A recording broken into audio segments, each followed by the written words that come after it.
제가 살아온 인생이 그리 긴 인생은 아닙니다. 하지만 살아오면서 체득한 중요한 교훈이 하나 있어요. 그것은 진심과 열심을 다 했음에도 불구하고 제 의도와는 전혀 다른 엉뚱한 방향으로 일이 진행될 때가 있더라는 겁니다. 대표적인 예가 예전에 교회의 덕을 세우기 위해서 제가 할 수 있는 포기와 희생을 다 했다고 생각했는데 제게 돌아온 것은 오해였어요. 그리고 그로 인한 비난을 들어야만 했습니다. 그런데 그럴 때 제 안에서 나왔던 1차적인 반응을 살펴보았더니 감사와 기쁨이 아니더라고요. 속에서 열불이 나더라고요. 하나님께 영광 돌리려고 최선을 다했는데 이게 뭡니까? 라는 원망 가득한 불평이 제일 먼저 나왔습니다. 성도 여러분, 여러분은 어떠십니까? 여러분의 진심과는 전혀 다른 방향으로 어떤 일이 흘러갔을 때 어떻게 반응을 해오셨고 앞으로는 어떻게 대처하시겠습니까? 오늘 함께 읽은 본문 말씀을 보면 다윗 역시 이와 비슷한 상황에 처해 있었던 것 같습니다. 그 이유를 간략하게 살펴보면 다윗의 현재 상황은 그의 인생에서 황금기입니다. 최고 절정의 때입니다. 그를 그렇게 괴롭혔던 사울 왕이 전장터에서 전사했기 때문에 더 이상 광야에서 도망자로 숨죽이며 살지 않아도 됩니다. 그리고 왕이 되어서 여러 전쟁을 통해서 블레셋을 평정하였습니다. 이런 상황을 1절에서 어떻게 묘사하고 있습니까? 여호와께서 주의 모든 원수를 무찌르사 왕으로 궁에 편안히 살게 하신 때에 라고 이야기를 하고 있습니다. 다윗이 태어나 자라난 곳이 어디입니까? 베들레헴입니다. 그리고 다윗이 거했던 궁은 어디에 있습니까? 예루살렘에 있어요. 베들레헴에서 예루살렘까지 거리가 얼마나 되는가 하면 불과 10km도 되지 않습니다. 여기 노스역에서 토론토 다운타운까지 그 거리가 한 12km 정도 된다고 해요. 그러니까 베들레헴에서 예루살렘까지의 거리는 얼마나 가까운 거리입니까? 걸어서도 4시간이면 충분한 거리입니다. 하지만 다윗이 베들레헴에서 예루살렘까지 오는데 얼마나 걸렸는가? 20년이 걸렸다는 겁니다. 참으로 길고 긴 시간을 보낸 거죠. 더 나아가 그 시간은 어떤 시간이었습니까? 형통의 시간이었습니까? 아닙니다. 시련과 고통, 위험과 위협으로 점철된 사망의 음침한 골짜기를 지나야만 했던 시간이었습니다. 다윗이 이것을 생각하였겠죠. 지나온 고난의 시간을 되돌아보았을 것입니다. 그러면서 현재 자신의 모습과 비교하면서 하나님께서 함께 하셨고 약속을 지키셨다는 것을 깨달았을 것입니다. 그리고 그로 인해 감격과 감사로 벅차올랐을 것이고 영적 자부심을 가졌을 것입니다. 드디어 하나님께서 나를 사용하시는구나. 나를 통해 큰 일들을 행하시는구나. 하나님께서 이루시고자 하는 그 나라가 나를 통해 이루어지고 있구나. 제가 다윗의 위치에 있다면 이렇게 생각했을 겁니다. 그리고 또한 다윗이 지금 어디에 있습니까? 평안히 거할 수 있는 왕궁에 있어요. 그러니 당연히 다윗이 하나님을 위해 무언가를 하고 싶어 하지 않았겠습니까? 하나님께 무엇을 해드려야 가장 좋을지 고심했을 것입니다. 그래서 그가 내린 생각의 결론이 무엇이었습니까? 자기는 백향목으로 지은 근사한 집에서 지내고 있는데 하나님의 법궤는 그에 비하면 너무나도 초라해 보이는 장막 안에 놓여져 있습니다. 하나님을 위해 성전을 지어야겠다라는 생각을 합니다. 흠잡을 데 없는 생각이지 않습니까? 진심과 감사에서 우러나온 생각이지 않습니까? 다윗 자신이 이스라엘의 통치자가 아니라 여호와 하나님이 이스라엘의 주권자이심을 만 백성과 만 천하에 드러내 보이는 얼마나 속 깊은 생각입니까? 그래서 3절을 보면 다윗의 이러한 생각을 전해들은 나단 선지자도 흔쾌히 찬성합니다. 당연하죠. 너무나도 좋은 생각인데 어느 누가 반대를 하겠습니까? 그런데 생각하지도 못한 일이 그날 밤에 발생합니다. 하나님의 말씀이 나단에게 임하는데 그 말씀이 다윗의 생각과 다른 겁니다. 5절에서 7절을 보십시오. 쉽게 풀어서 이야기하자면 내가 나를 위해 집을 짓고 싶다고? 내가 언제 집이 필요하다고 했느냐? 애굽에서 이스라엘 자손을 인도하여 내던 그때부터 지금에 이르기까지 내가 집에서 살았던 적이 있느냐? 이스라엘 지파들 중 어느 지파에게도 이제껏 나를 위하여 왜 백향목 집을 건축하지 않았냐고 탁한 적이 있느냐? 이런 말씀이 될 겁니다. 이 말씀 하나님께서 칭찬은커녕 야단을 치고 있는 것처럼 보이지 않습니까? 다윗의 진심에서 나온 생각을 하나님께서 칭찬은 하시지 않고 오히려 야단을 치시는 그런 어조로 말씀하고 계시는 이유가 무엇이겠습니까? 다윗은 선한 뜻에서 성전 건축을 하고 싶어 했습니다. 하지만 성전 건축이 무엇을 의미하는지 그리고 어떠한 결과를 초래하게 될지 알지 못했습니다. 하나님을 위해 성전을 건축하게 되면 하나님께 영광을 돌리는 것이라고 단순하게 생각했습니다.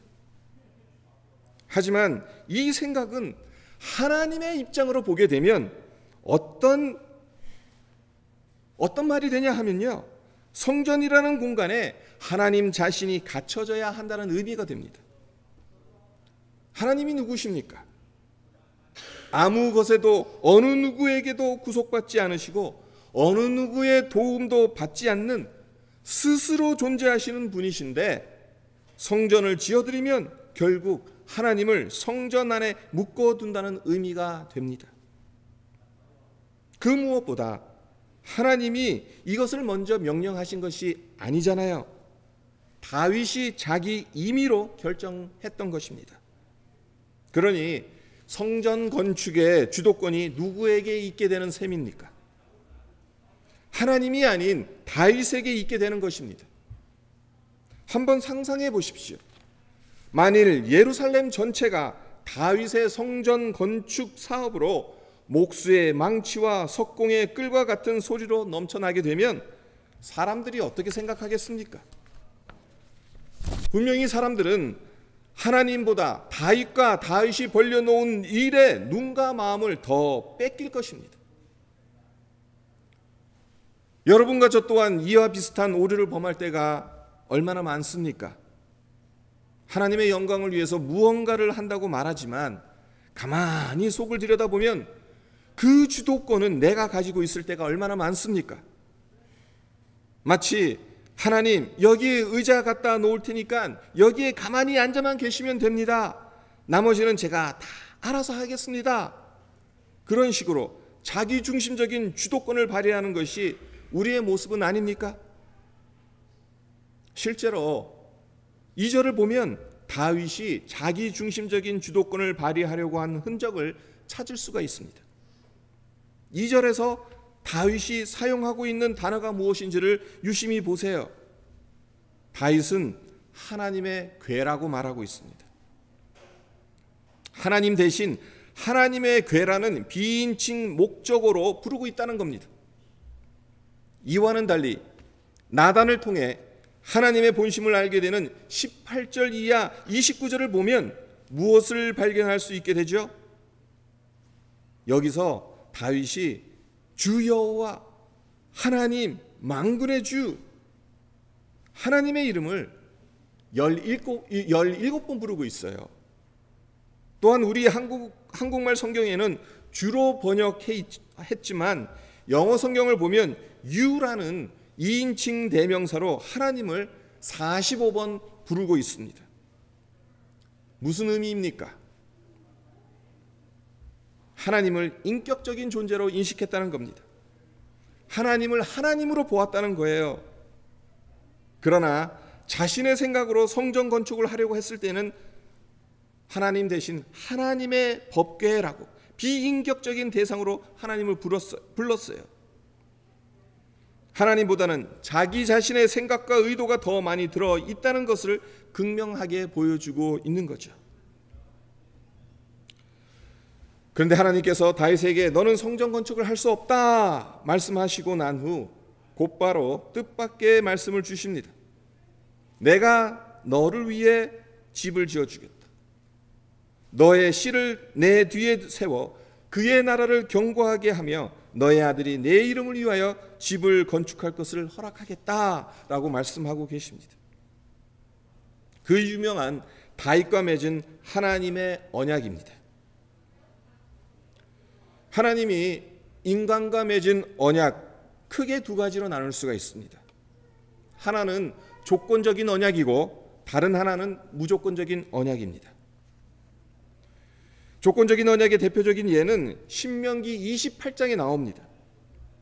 하나님의 말씀을 삼가 듣고 그의 명령을 지켜 행하면 내 하나님 여호와께서 너를 세계 모든 민족 위에 뛰어나게 하시고 여러 복을 주시겠지만 내가 만일 내 하나님 여호와의 말씀을 순종하지 아니하면 모든 저주를 받게 될 것이라 라는 언약이에요.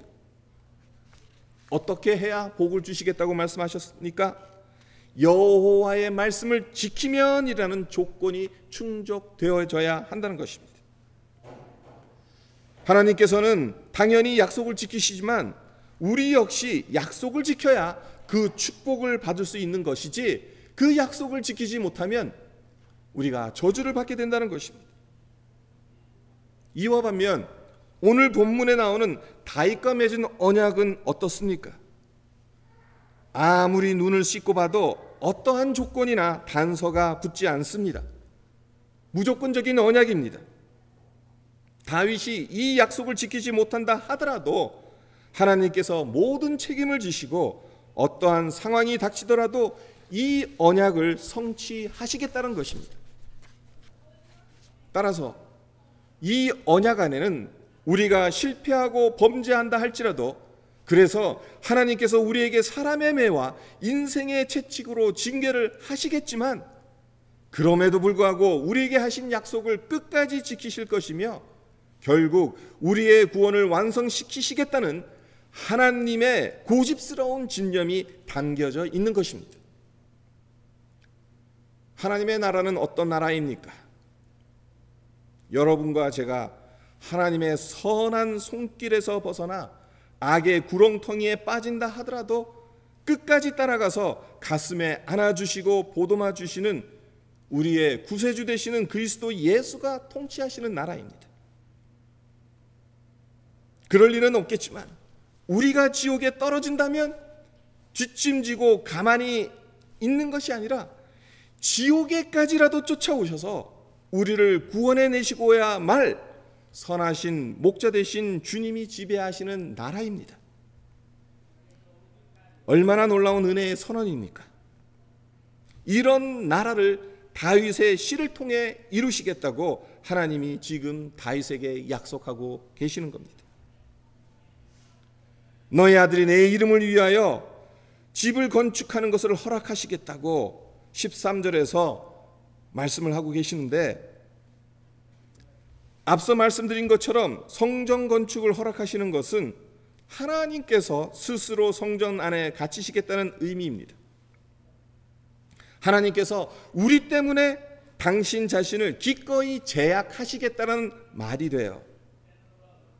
이 구절을 묵상하면서 제 마음속에 떠오르는 것이 있었습니다. 바로 성육신하신 예수님입니다. 말씀이 육신이 되어 이 땅에 오신 예수님. 요한복음 2장 19절에서 예수님께서 이렇게 말씀하시죠. 너희가 이 성전을 헐라 내가 사흘 동안에 일으키리라. 예수님이 성전이 되신다고 하셨는데 어떤 성전입니까? 사람들에 의해 헐림을 당하게 되는 성전이라는 겁니다. 사도 바울은 빌립보서 2장 6절에서 8절에 이 사실을 보다 더 구체적으로 말해주고 있는데요. 빌립보서 2장 6절에서 8절을 제가 읽어드리겠습니다. 근본 하나님의 본체시나 하나님과 동등됨을 취할 것을 여기지 아니하시고 오히려 자기를 비어 종의 형체를 가지사 사람들과 같이 되셨고 사람의 모양으로 나타나사 자기를 낮추시고 죽기까지 복종하셨으니 곧 십자가에 죽으심이라. 어느 정도로까지 예수님께서 당신 자신을 제한시키셨다고 사도 바울이 말하고 있습니까? 영원 전부터 영원까지 살아계신 예수님께서 십자가에 못 박혀 죽으시고 무덤에 갇히시기까지 당신 자신을 제한시키셨다고 말하고 있습니다. 그렇습니다. 이것이 성경 전체를 통해 끊임없이 우리에게 말하고 있는 하나님의 본심이며 값없이 주신 구속의 은혜이고 복된 소식인 것입니다. 우리를 향하신 하나님의 이러한 본심을 깨달아 알아가기를 바랍니다. 주님께서 우리를 무조건적으로 사랑하셔서 스스로 종의 형체를 가지사 십자가에 죽으시기까지 당신을 제한시키신 것이 하나님의 마음인 것을 우리 모두 우리 마음속에 새겼으면 합니다. 그렇다면 다윗이 하나님의 본심을 알았을 때 제일 먼저 한 행동이 무엇이었습니까? 18절 상반절을 보면 다윗이 여호와 앞에 들어가 앉았다라고 되어 있어요. 그리고 29절까지 나오는 내용이 하나님께 기도한 내용입니다. 하나님의 주권적 은혜가 얼마나 크고 깊은지를 깨닫게 되니까 다윗이 왕의 자리에서 내려와 왕 대신 하나님 앞에 잠잠히 그리고 겸손히 무릎 꿇었던 거죠. 한마디로 하나님 앞에서 항복한 것입니다. 위대하신 하나님을 대면하게 되니까 자신의 연약함을 보게 된 것입니다. 그런데 다윗에게 이 무릎 꿇음이 없었다면 어떻게 되었을까 한번 생각해 보십시오. 어쩌면 엄청난 영적 위기가 찾아왔을는지도 모른다는 생각이 듭니다. 왜 그렇습니까? 다윗에게 있어 최고의 전성기이니까요. 만사가 형통하는 때였으니까요. 하나님을 향한 뜨거운 열정으로 하나님을 위해 위대한 계획을 품고 있으니까요. 그런 다윗을 멈춰 세운다는 것은 마치 브레이크가 고장난 차를 멈춰 세우는 것과 같이 힘든 일입니다. 그러나 다윗은 자기 자신을 멈춰 세우시려고 하는 하나님께 순종했습니다. 하나님 앞에 나아가 무릎을 꿇고 앉아 하나님께 기도를 드렸습니다. 자신의 계획 대신 하나님의 계획을 따르기로 마음 먹었습니다. 자신에게 주어진 권세와 힘으로 하나님을 위해 열심을 내는 왕이기를 포기하고 만왕의 왕이신 하나님의 주권에 순종하는 왕이 되기를 선택했습니다. 다윗의 이러한 결단과 마음 너무나도 멋지지 않습니까? 우리 역시 배워야 할 자세가 아니겠습니까? 우리가 잘못한 일을 저지를 때는 잘못을 깨닫고 회개하기가 쉬워요. 나에게 분명하게 잘못된 것이 있는 것을 발견하게 되면 회개하죠. 하지만 좋은 일을 하고 있을 때는 스스로 우쭐해지고 주변의 여러 사람들의 칭찬에 고무되어서 그만 하나님을 의지하는 마음을 잃어버리기가 쉽습니다. 그러면 교만해지게 됩니다. 그러므로 신앙의 경륜이 깊어지면 깊어질수록 우리는 하나님의 주권적인 은혜가 더욱 절실히 필요하고 그렇기 때문에 하나님의 임재 안에 들어가는 무릎 꿇음이 더 필요하다는 사실을 꼭 기억해야 합니다. 차인표 씨가 주연한 크로싱이라는 영화를 본 적이 있습니다. 탈북자에 관한 영화인데요. 북한 함경도 탄강마을에 세 가족이 살았습니다. 아버지 용수, 어머니 용화, 그리고 11살 아들 준이. 이들은 가난에 쪼들리는 삶을 살았지만 함께 있었기 때문에 늘 행복했습니다. 그런데 어느 날 엄마 용화가 쓰러지게 되고 영양실조로 기인된 폐결핵이라는 사실을 알게 됩니다. 북한 땅이니 항생자조차 구할 수 없는 형편이죠. 그래서 아버지 용수는 중국행을 결심하게 됩니다. 그리고 생사를 넘나드는 고비 끝에 중국에 도착한 후 벌목장에서 일을 하며 돈을 모읍니다. 하지만 불법 현장이 발각되는 바람에 그동안 모은 돈을 모두 잃어버리게 되고 공안 경찰에 쫓기는 신세가 됩니다. 그러던 어느 날 간단한 인터뷰에 응하기만 하면 돈을 받을 수 있다는 얘기를 듣게 되고 이 인터뷰에 응합니다. 그러나 그것이 나만으로 망명하는 길이 되어서 가족과 헤어지게 될 줄은 꿈에도 생각지 못했어요. 한편 용수가 떠난 지 두 달여가 지나자 용화의 병세가 점점 더 악화되고 결국 숨을 거두게 됩니다. 11살 된 아들 준이가 세상에 홀로 남겨지게 된 거죠. 그래서 무작정 아버지를 찾아서 국경을 넘어 중국으로 떠납니다. 이런 사실을 전혀 모른 채 한국에 도착한 용수는 브로커를 통해서 아들 준이를 찾게 되고 그 노력의 결과 준이가 몽골 국경을 넘어 몽골 국경 수비대와 만나기만 하면 아버지를 만날 수 있게 돼요. 하지만 안타깝게도 준이는 몽골 국경 수비대를 만나지 못하고 황량한 사막에서 죽게 됩니다. 가족과 생이별하고 끝내는 저 세상으로 모두 보내버리게 되는 탈북자의 아픔이 생생하게 담긴 이 영화를 보면서 제 마음이 먹먹해지더라고요. 무엇보다도 가슴 아팠던 장면은 그렇게도 아들을 만나고 싶어 했던 아버지가 내일이면 만날 수 있다라는 약속을 휴대폰을 통해서 하였지만 그 약속과는 그리고 그 발행과는 달리 그에게 돌아온 것은 아들의 싸늘한 시신이었고 아들의 시신을 붙들고 통곡하는 장면이었습니다.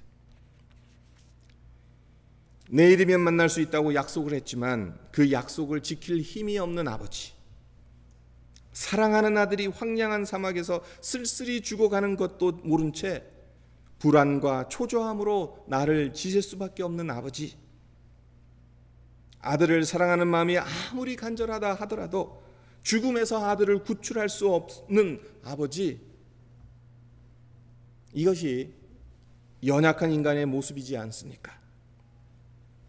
우리는 약속을 했다고 해서 그리고 그 약속을 아무리 지키고 싶어하고 할 수 있는 모든 노력을 기울였다 하더라도 그것을 끝까지 지킬 수 없는 연약한 존재입니다. 하지만 하나님은 어떤 분이십니까? 하나님께서 약속을 하셨으면 절대로 변개하시지 않습니다. 약속을 지키실 수 있는 능력이 있으신 분이니까요. 우리 때문에 우리를 위하여 십자가에 못 박혀 죽으시고 무덤에 갇히시기까지 스스로 당신 자신을 제한시킬 만큼 우리를 사랑하시는 분입니다. 그렇기에 우리를 향하신 하나님의 본심은 절대로 실패하는 법이 없습니다. 하나님을 위해 성전 건축을 간절히 소망했던 다윗, 그리고 이것을 막으시면서 그 대신 다윗의 집을 영원히 견고하게 해주시겠다는 하나님의 언약을 오늘 살펴보았는데, 오늘 주신 말씀을 통해서 우리를 향한 하나님의 본심을 깨닫기를 원합니다. 그래서 다윗처럼 내 마음의 권좌를 내려놓고 하나님의 주권에 순종하는 우리 모두가 되기를 주님의 이름으로 축원드립니다.